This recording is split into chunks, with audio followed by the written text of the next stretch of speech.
Hola, ¿qué tal? ¿Cómo están? Esto es A 1.8 Hablamos de Cine. Y en esta ocasión estoy junto a mi compañero Ángel Peña. ¿Cómo te encuentras hoy? Yo bien, por los momentos todo bajo control. Exactamente. Tenemos un tema muy particular en esta ocasión y es algo que es emblemático para la historia del cine. Todos los que estudiamos cine en la universidad o en algún tipo de taller o curso conocemos esta parte porque es uno de esos periodos en los cuales se definió un tipo de cine muy particular. En este caso es la nueva ola francesa, como se dice en Francia, la Nouvelle Vague. Así que tenemos el tema y vamos a hablarlo con Ángel para desarrollarlo. Sí, la Nouvelle Vague fue uno de esos grandes periodos de movimientos fílmicos que la verdad todavía hacen secuelas de importancia a nivel no solo nacional en Francia, sino internacional. Claro, todavía se ven referencias de ese tipo de cine en el Sí, cine actual. en el cine actual, en el cine moderno, y no solo eso, sino normalmente cuando uno suele hablar de grandes movimientos fílmicos, siempre el más reconocido suele ser la Nouvelle Vague, por su aspecto radical de cambio, porque, ¿cómo explicarlo? Como la gente dice que hay arte antes y después de Picasso, hubo cine antes y después de la Nouvelle Vague. Realmente. Un poco de contexto antes. Se acabó la Segunda Guerra Mundial y ya venía una serie de movimientos que querían renovar el cine para romper lo que venía atrás, que con la guerra, con el fin de la guerra, la gente quería ya tenía un pensamiento diferente y quería ver un nuevo tipo de arte que reflejara cómo se sentían, ese trauma de la posguerra y el cambio de la realidad. Pasó en Italia antes con el realismo y en Francia se produce esta ola francesa, como dice el nombre, de jóvenes, primero críticos de cine y luego directores que quisieron hacer un cine diferente a lo que se veía en los demás lugares, en las demás pantallas. Sí, sí, no, como dices tú, después del mundo de la posguerra, ya el cine de entretenimiento quizás se siente un poco vacío. Claro. Porque después de un trauma tan grave, tan apoteósico como fue el de la guerra, ya quizás las imágenes que uno refleja en el cine tienen que quizás reflejarse un poco la realidad de uno. Y el primero de estos grandes movimientos fue, como tú dijiste, el neorrealismo italiano. También dentro de Francia, antes de la Nouvelle Vague, el cine poético francés de Marcel Carné, entre otras personas, el cine sueco de Ingmar Bergman, el cine japonés de Kurosawa, todas estas películas al menos están tratando de abrir la forma de una estética cinematográfica. A mediados del 46, 47, un personaje que se llama Georges Struck escribe un artículo que se llama Le Camera Stylo, que habla particularmente de eso, de la idea de un director o de una imagen propia de él mismo. Es decir, de la imagen del director como el pensamiento del director. Claro. Y ese es uno de los primeros momentos cuando comenzamos a ver esa apertura del cine, no solo en maneras estéticas, sino en maneras de concepto de producción. Claro que sí. Ese es el concepto del cámara estilo, de que la cámara es como si fuera un libro, un bolígrafo con el que tú escribes la historia. Exacto. Y que en este caso, el autor, el verdadero artista del cine, no es el escritor del guión, sino el director, es el que le da la visión. Y esa es una parte que tuvieron en cuenta muchos, los de la Nouvelle Vague, para Sí. crear su arte. Porque Sí. el director es el artista, que muestra su visión, su mundo, y utiliza el lenguaje cinematográfico para contar la historia. Claro, no, los artistas que más impactaron de esa manera la Nouvelle Vague eran personajes como Jean Renoir, Robert Bresson en Francia, Orson Welles en Estados Unidos, personajes que tenían una visión muy particular de la imagen que querían mostrar o la historia que querían contar. Se entendían como autores, ¿verdad? Parte de este proceso viene que también ellos agarran, alrededor del 57, François Truffaut, que fue uno de los grandes directores de la Nouvelle Vague, escribe un artículo para Cahiers du Cinéma, que fue una de las grandes revistas de crítica de cine francesas, dirigida por el editor André Bazin, que era un crítico de izquierda católico, el padre de todos estos personajes. Él escribe un artículo que se llama, más o menos, estoy parafraseando un poco, el derrumbamiento de la mitología de producción del cine francés. Que habla más o menos un poco en este artículo, que el cine francés de esa época era una producción de carácter simple y limpio. Adaptaban un librito, más o menos, lo hacían casi invisible, la visión del director, y ya esa manera de hacer cine no solo debía morir, sino que era moralmente incorrecta. Claro, le decían, si no me equivoco, el cine de papá. El cine de papá. Papá y mamá. Es el cine de papá y mamá. Mira, esto la tomas aquí, esto se hace así, etcétera, etcétera. Y listo, ¿verdad? Entonces eso era carácter moralmente incorrecto. Bazin, Jean-Luc Godard y François Truffaut después escriben algo que se llama la política del cine de autor, que más o menos agarra un poco de la línea de la cámara estilo, diciendo que, que el cine no es el productor ni es el actor, es la visión del director como creador artístico, ¿verdad?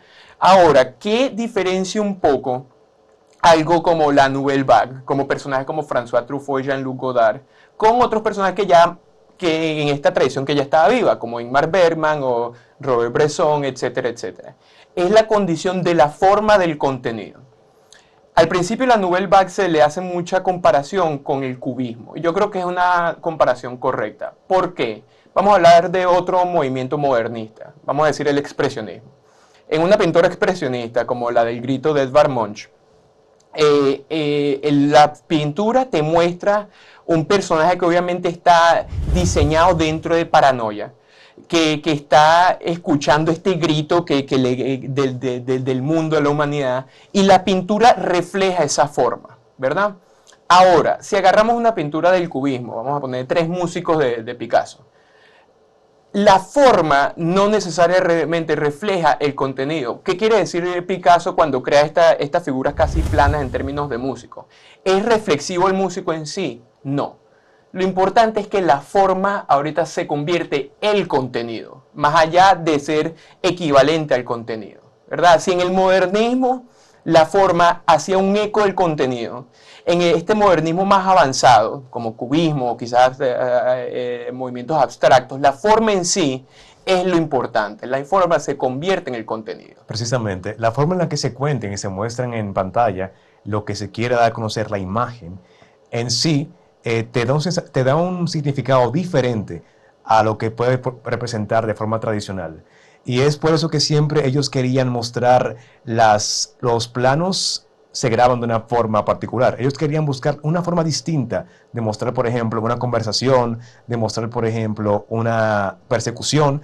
Buscaban siempre una forma diferente para darle un significado distinto a lo que se venía haciendo. Ok, un diálogo es un plano aquí, una persona hablando, y otro plano aquí, un contraplano.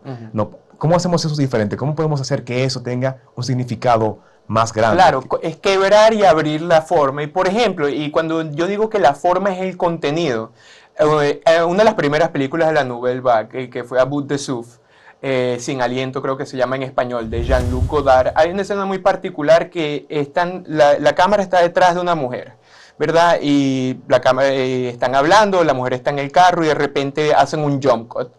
A la misma imagen, como 3 segundos después, con el diálogo todavía continuado. Lo único que cambia un poquito es el fondo, ¿verdad? ¿Esto qué quiere decir? ¿Está hablando de la capacidad intelectual de la mujer? ¿Está hablando de algún tipo de paranoia que tiene la mujer? No. Simple y llanamente está haciendo el caso de que esta forma, esta disrupción narrativa, es lo importante del cine. Es un pensamiento de un director y el pensamiento como una toma. Modernismo y lógica cartesiana pura. Claro, claro. También ellos, un dato curioso que viene de la Nouvelle Vague es que ellos fueron los que más implementaron el uso del llamado freeze frame, cuando de repente la imagen se freeze en pantalla. Y ellos utilizaban eso también como un recurso para dar significado a cada escena. Y todavía eso repicó en el cine, todavía se ve en el cine actual. Por ejemplo, era muy común en las películas americanas de los 80 que la película al final terminaba con un freeze frame. ¡Pah! Que gané la pelea, frisado. Sí, en Breakfast Club al final. Y que, sí, ¿no? Y mira, no solo en películas de los 80, sí que son de carácter todavía menor. Ahora pasa. En Goodfellas de Martin Scorsese hay un par de escenas, por ejemplo, cuando el personaje de Ray Liotta todavía es niño, que va e incendia como unos taxis o algo así, y esa última escena de que explotan los taxis es un freeze frame. Y eso sale directamente de la primera gran película de la Nouvelle Vague, que fue Le 400 coups, Los 400 golpes, que termina con el personaje de Antoine Duanel, interpretado por Jean-Pierre Léaud. Se acerca a la playa, ve a la cámara y hay un freeze frame y ahí termina la película. Ese acto tan impactante todavía se siente en películas modernas. No solo con Scorsese, sino como dices tú, en películas de los 80, etcétera, etcétera. Pero sí, la secuela de la importancia de la Nouvelle Vague es muy importante. Ahora, como términos, por ejemplo, estéticos comparten unas cosas, por ejemplo, directores como François Truffaut, Jean-Luc Godard o Agnes Varda, esos elementos, el jump cut, lo comparten, el freeze frame.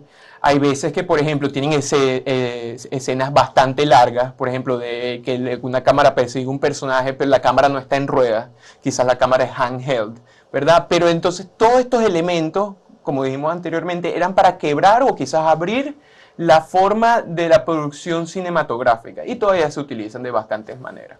Claro, Entonces, se ve más sí. en el cine de arte, es decir, también en el cine más europeo que en el cine comercial que tenemos de Estados Unidos. Y es muy diferente cuando tú ves una película tradicional que siempre tiene, ok, plano aquí, plano general para contexto, plano medio para ver qué pasa en una Sí, eso escena, es normal. primer plano para una conversación. Pero cuando tú ves que se rompe esa fórmula, de repente sientes un refresco, como, Claro, wow, qué diferente porque se ve. no solo es que es refrescante, sino que es consciente de sí mismo, ¿verdad? Lo que te está interpretando es una idea también de carácter teatral de Bertolt Brecht, es un elemento casi de alienación, ¿verdad? Te está diciendo, estás viendo una película, ¿verdad? Entiende eso y como estás viendo una película, quizás puedas entender mejor o escuchar mejor lo que están diciendo estos personajes. Ya no te estás, la idea no es tanto perderse en el mundo cinematográfico, sino entender que el mundo cinematográfico en sí es tan importante como ir a un café o tomarse una cerveza, es parte del mundo en sí propio, es consciente de sí mismo. Antes de la Nouvelle Vague, la mayoría de la gente que, por ejemplo, hacían cine, salían o de periodismo, o de teatro, o de fotografía. La Nouvelle Vague fue la primera generación que de una manera salió de estudiar cine. Y alguien que como todos estudian cine está más consciente de todas las pequeñas trabas y todos los pequeños juguetes que se utilizan para crear ese cine. Y cuando es más consciente también es más referencial. Claro que sí. Una de las cosas de la Nouvelle Vague que, aunque tiene estos elementos que eran bastante radicales, le tenían tanto amor también al cine clásico que de una manera siempre le hacen referencia. La primera película de Jean-Luc Godard, que fue A Bout de Souffle, es una película que si yo te explico la trama suena como una película de gángster americano, ¿verdad? Un hombre tiene una novia que es americana, mata a un policía y se quiere escapar. Eso es una película de gángster o noir puro, ¿verdad? ¿Qué es lo que cambia? La forma de hacerlo. La segunda película de Truffaut, Shoot the Piano Player, más o menos igual. Un pianista que está solo se involucra con unos gángsters, ¿verdad? ¿Qué es lo que cambia? Primero el enfoque quizás un poquito más existencial y personal de estos personajes. En la película de Shoot the Piano Player nos enfocamos más un poco en la soledad de este pianista más que el de la acción del gangsterismo. En A Bout de Souffle nos concentramos más en la manera de que se produce la película estéticamente, pero siempre regresan un poquito a ese cine clásico.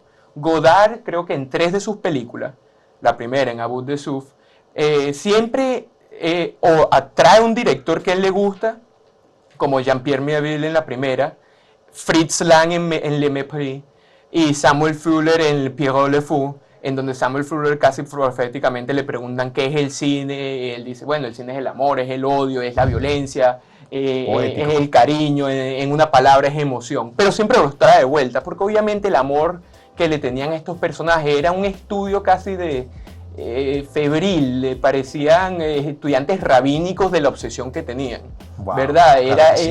Era algo que de verdad que era casi religioso para ellos. Bueno, Ángela, vamos a hablar más sobre esto tras la pausa. Así que quédese con nosotros en la 1.8 Hablamos de Cine.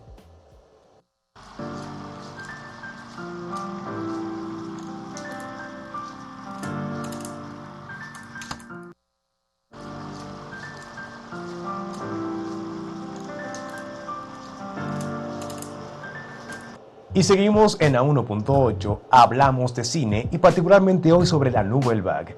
Los directores que vinieron de críticos de cine, o sea, estudiaron cine, a diferencia de como era antes, que era un director de teatro o un fotógrafo o otra persona que tenía un conocimiento pero que no tenía un estudio especializado en cine. En este caso, ellos sí sabían mucho de cine y querían hacerlo de una forma radical, que se sintiera que sí, esto es cine, este es el lenguaje cinematográfico. Claro, y no solo el lenguaje cinematográfico, sino reconocerlo a distancia, que es consciente, es modernismo puro, es algo que está consciente de sí mismo, ¿verdad? Si antes la idea era perderse en el cine, ahora la idea es reconocer que esto es cine. Y esto continuó por un tiempo. Truffaut, a diferencia de Godard, aunque los dos pertenecían a la Nouvelle Vague, tenían aspectos distintos. Estéticamente un poco parecidos, pero las temáticas de Godard y las temáticas de Truffaut sí hay que entender que eran muy distintas. Truffaut se enfocaba un poquito más en lo personal, era un poco más juguetón en la manera que él filmaba las cosas, en la manera que interactuaban los personajes, que eso también fue bastante interesante, porque antes de una película como Los 400 golpes, una película autobiográfica sobre alguien siendo un niño, etcétera, etcétera, no se había visto, al menos no de esa manera. Porque no es algo que le pasa en la vida a este niño. Es que le mataron a la mamá. No, es simple y llanamente él viviendo como niño. Eso antes no existía. Entonces está, por un lado, Truffaut, que tiene una visión más personal y más ligera de cómo hacer cine, aunque utilizando y abriendo toda esta forma. Y está Jean-Luc Godard, que es el terrorista cinematográfico más grande del universo, decían de él que tenía una obsesión casi individualista extremadamente grande. Él no le gustaba tomar escenas completas donde habían 3 personajes. Él tomaba una toma de una cara, un codo, una rodilla. Era totalmente centrado y era un poquito más académico o quizás más intelectual que Truffaut. El diálogo de una película de Godard es de una manera un poco menos natural que una de Truffaut. Godard es más introversivo y introvertido y quiere reflejar algo más de una condición del cine en sí. Truffaut es un poco más emocional, es un poco más empático, quiere abrir la forma para todas las personas y de una manera relacionarse con ellos. Y es aquí más o menos cuando estos dos grandes personajes de la Nouvelle Vague se comienzan a separar un poco y eventualmente traerá esa caída de la Nouvelle Vague. Claro, es una dicotomía de un cine para todos, un cine más global y un cine que es más artístico, más reflexivo de tu propio ser. Y es una división que todavía ahora se ve en el cine, en el mundo del cine actual. Por ejemplo, tenemos películas que van para los Oscar, por ejemplo, pero ahora mismo casi ninguna, o sea, muy pocas también son las películas más taquilleras y No que la suelen gente ser. suele discutir más. Claro. Y al final, eso que vimos ahí en la Nouvelle Vague todavía repercute en el modelo de cine actual. Sí, sí. ¿Y quién tuvo razón? Bueno, ninguno tiene No, razón. ninguno de los dos, ni sí ni no, ni todo lo contrario, ¿verdad? Lo interesante también es parte de esa trayectoria. Godard se comienza a mover un poquito más a un cine político militante, ¿verdad? Ya para 1967 él hace una película que se llama La Chinoise, y hay una escena en donde hay una pizarra, él tiene una pizarra detrás de uno de los personajes, y uno de los personajes comienza a borrar todos los nombres en la pizarra. Los nombres que había en la pizarra eran personajes como Jean Genet, Girardot, Molière, y el único nombre que queda al final, después de borrar todos estos nombres, el último que queda es Bertolt Brecht, y no, ese no lo borran. ¿Qué quiere decir más o menos esto? Si entendemos que el personaje o la toma es la reflexión del director, es que Godard ya está haciendo un tipo de purga intelectual, maoísta, a la Guardia Roja más o menos, de todos estos aspectos intelectuales que él antes recibía para concentrarse ya en uno. Ya este elemento que era más grande, que era más inclusivo, se vuelve un poco más políticamente militante en términos de Godard. Truffaut hace algo distinto, comienza a hacer más películas, por ejemplo, basadas en libros, un poquito más comerciales, y llega un momento que de verdad sí se siente que hay una divergencia, que fue en el Mayo francés del 68. Para los que no saben, el Mayo francés fue un momento de gran clash político en Francia, donde estudiantes y obreros están luchando contra el gobierno. Muchos estudiantes, estos estudiantes eran maoístas, anarquistas, comunistas, también los obreros eran miembros del Partido Comunista. Y el Festival de Cannes de ese año se iba a hacer y lo tratan de cerrar. Truffaut dice que lo quiere cerrar porque ya esto es insostenible, o sea, no podemos hacer más nada. Pero tú ves hablando a Godard y Godard dice, no, es que aquí no se hace cine de estudiantes ni de revolucionarios. Ya entendemos ahí que se comienzan a diverger de una manera u otra.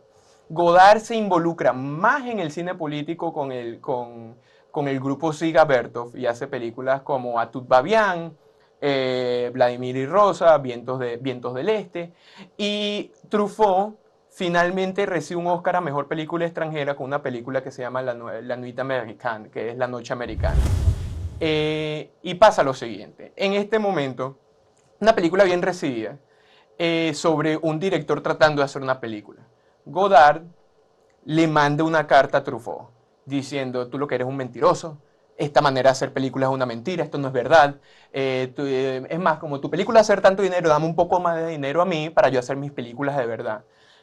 Godard era difícil de con quién hablar, pero él termina la carta, la firma como un director que a ellos le encantaba de una película de 1940. De una manera tratando de decir, vamos a retomar lo que nosotros comenzamos hace 15 años, hace 20 años, este movimiento tan radical que tenemos. Truffaut ni se da cuenta de eso. Truffaut le dice, mira Godard, déjame decirte algo, te estás portando como una basura, nadie te lo quiere decir, tú lo que haces es robarte dinero de tus amigos y cosas para hacer películas, etcétera, etcétera. Y ese es el momento que si ya aunque la Nouvelle Vague estaba ya conectada en un hospital, en estado vegetativo, este es el momento más o menos donde termina ese ambiente de camaradería, de amistad que existía en este mundo y se difiere de esa manera, ¿verdad? Y sin embargo, aunque se movieron de maneras distintas, todavía las secuelas de la Nouvelle Vague se sienten en todos los aspectos del cine. Es difícil ver una película, por ejemplo, incluso en Latinoamérica, Memorias del Subdesarrollo de Tomás Gutiérrez Alea, es difícil que una película de ese estilo hubiera existido sin los 400 golpes. Una película que es íntima, que es personal, que la cámara está más libre, y es una película latinoamericana de 1961. No solo eso, movimientos como el Dogma 95, ¿verdad? De Lars von Trier y Thomas Wittenberg, donde no, todo se tiene que filmar afuera, donde no hay luces, etcétera, No hay etcétera. música, No hay sí. música, todo eso Es un viene. poquito más radical. Eso es el más Dogma radical, 95. pero ¿de dónde viene? ¿Quién es su papá? La Nouvelle Vague. Claro, la Nouvelle Vague es una influencia principal del tercer cine. Del tercer cine. Este cine tomó mucho de la Nouvelle Vague para Sí. crear primero su estética y su estética y su identidad y su ideología también. Claro. Tenían ese aire revolucionario que también partió tomando de ese movimiento cinematográfico revolucionario para dar su Claro, mensaje. ellos decían, el tercer cine de una manera es eso, si el segundo paso fue ese cine de arte francés, el tercer paso este cine anticolonialista, etcétera, etcétera. Pero no solo eso, por ejemplo, hablamos de Martin Scorsese. Martin Scorsese, si tú ves Taxi Driver, hay una toma que se la roba de Godard de muchas películas, que es una escena donde está filmando como un Alka-Seltzer desde arriba. Eso es una toma de un café que creo que fue en un Femme. No solo eso, Paul Schrader más tarde en 1980 hace una película que se llama American Gigolo, y Paul Schrader corta a una mujer como en partes, en tomas, ¿verdad? Es parte por parte, las mismas escenas de una de las películas de Godard que era un Femme. Es totalmente la misma escena. Entonces, estos personajes que ellos en su momento fueron excesivamente concentrados en el cine antiguo, ¿verdad? Obsesivos, crearon en sí otros obsesivos que los reflejaron a ellos mismos, ¿verdad? Precisamente, ¿no? Es que al final es como si fuera la ciencia. Uno se para sobre los hombros de los Claro. gigantes y ve para atrás las influencias y las influencias de las influencias también Claro, para crear bueno, su cine. mira, o sea, la compañía de producción de Quentin Tarantino se llama A Band Apart. Ese es el nombre de una película de Godard que se llama Un Band Apart. El mismo nombre, exactamente lo mismo. Y esa es parte de lo interesante. Tarantino habla de la Nouvelle Vague porque lo que le gusta es que una crítica que se llamaba Pauline Kael dijo, ellos están buscando la poesía entre las líneas, ¿verdad? Claro. Ahora, realmente Tarantino es lo más cercano que hay a una persona de Nouvelle Vague haciendo un tipo de cine parecido a ese actualmente. Yo creo que Tarantino se trabaja un poquito más en términos es teatral y es un poquito más superficial. Yo diría que, por ejemplo, personajes como Pablo Larraín, cuando tú ves el tipo de edición que él hace una película como No o en Neruda, eso viene de la Nouvelle Vague. El tipo de edición de Lars von Trier en películas como Melancolía o Ninfomaníaca, que medio corta un poquito después, pero no te dice exactamente cuándo. Eso viene de la Nouvelle Vague. Uno puede decir que, ¿tú te acuerdas la introducción de la película de Enter the Void de Gaspar Noé? Ese tipo de esquizofrenia que trae es el mismo tipo de esquizofrenia que traen en una película como A Band Apart, que es el mismo tipo de introducción, es un poco de imágenes que suelen y salen así. Esto siempre se repite y todavía se utiliza de esa manera porque la verdad es que, como dices tú, es una continuidad fílmica, que hasta los mismos de la Nouvelle Vague lo entendían. En muchas de las películas de Nouvelle Vague, los personajes no solo hablan de cine, sino van al cine, ¿verdad? Y es una manera de decir, hay una escena en Viva vis a vis, donde la personaje principal va al cine a ver una película de Carl Theodor Dreyer, otro gran artista y gran autor del cine de 1920. Y está viendo La Pasión de Juana de Arco. Y en ese momento la cara de María Falconetti casi se refleja a la cara de Ana Karina, que es el personaje principal, como diciendo no solo que esto es cine y esto es cine, sino hay una continuidad histórica. Ese mismo tipo de continuidad lo agarraron los grandes directores americanos de los 70 hasta los 80 y todavía se recibe de esa manera, porque al final del día el cine tiene un aspecto parasitario, en el sentido que uno agarra un poquito... Parasitario, vamos a decir más referencial. Está bien, un parásito es bueno, te quita, qué sé yo, no sé, las bacterias que tiene en el estómago, no importa. Pero sí es referencial, siempre agarra un poco de lo de antes, ¿verdad? Y mientras más autorreferencial se vuelve el cine, simple y llanamente es porque uno tiene más conocimiento del mismo. Claro, al final uno hace películas sobre lo que uno le gusta y en base al cine que me gusta. Claro, y va a referenciar a los autores que me gustaron. Y el primer movimiento en hacer ese elemento autorreferencial, autoconsciente, consciente de sí mismo, y tratando de abrir la forma, al menos de maneras radicales, quizás no tan radicales como otros movimientos, pero de maneras radicales fue la Nouvelle Vague. Y por eso la Nouvelle Vague todavía se mantiene como uno de los grandes movimientos fílmicos de la época moderna del cine. Claro que sí. Ahora, yo soy una persona, por ejemplo, que no sé de cine, no sé casi nada, pero me interesa el tema de la Nouvelle Vague para comenzar a ver este tipo de cine diferente. Claro. ¿Qué películas puedes mencionarme que son las primeras, el top 3 de películas que podemos ver para comenzar a conocer este cine? Mira, bueno, primero las primeras que salieron. La primera, la de François Truffaut, Quatre Cents Coups, 400 golpes. Esa sería como la más introductora a la Nouvelle Vague. Después sería Bout de Souffle, Sin Aliento, de Jean-Luc Godard. Esas son las primeras que introducen al menos el movimiento de la Nouvelle Vague. Después de ahí, bueno, si quieres introducirte quizás una película de Agnes Varda como Cleo de 5 a 7, todas más o menos siguen, es el principio del movimiento. Después de ahí yo creo que si te gustó ese estilo, ya es más fácil investigar a un director de una manera, porque durante esta época cada director hizo como 8 o 9 películas entre los 60 y los 70.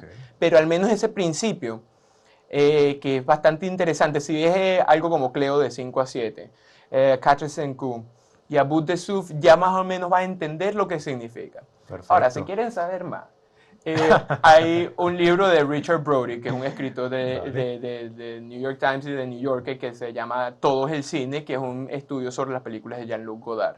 Después de ahí, si usted lo ama, está correcto, y si no lo ama, vamos a verlo así. Bueno, Ángel, gracias por estar aquí presente en el programa, hablando sobre la Nouvelle Vague, y muy interesante. Ya escucharon las películas y pueden buscarlas, las dejaremos en texto en pantalla para que sepan cuáles son si les interesan. Si en algún programa próximo hacemos un programa también sobre algo más temático, sí, también como por ejemplo el neorrealismo, el tercer cine. El tercer cine, que sería, que importante, estamos en Latinoamérica, ¿verdad? Claro, es muy impactante. Pero será para otra edición de A1.8, Hablamos de Cine.